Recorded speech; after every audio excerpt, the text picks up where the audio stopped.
বাঁচতে চাই, বাঁচতে চাই, স্বাধীন বাংলায় বাঁচতে চাই, বাঁচতে চাই। আমাদের ন্যায্য অধিকার চাচ্ছি, আর কিছুই নাই। এটা আমাদের অধিকার, আমরা এভাবে নত হয়ে থাকতে পারবো না।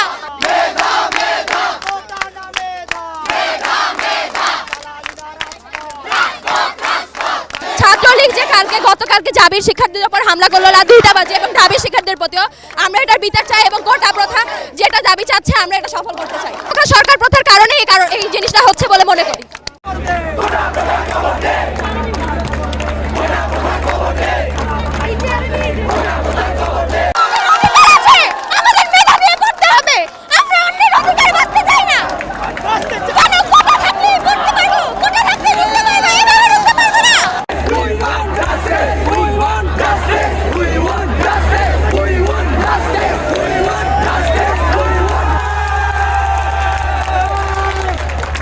ছাত্র সমাজকে রাজাকার বলা, আমরা এটার তীব্র নিন্দা জানাচ্ছি। প্রথমত সরকারকে, সরকার একটা ছাত্র সমাজকে কখনো রাজাকার বলতে পারে। এই দেশের মূলে ছিল ছাত্র সমাজ। ছাত্র সমাজের মাধ্যমে 1952 থেকে এই দেশের উৎপত্তি। 1952-এর পর কিন্তু 1911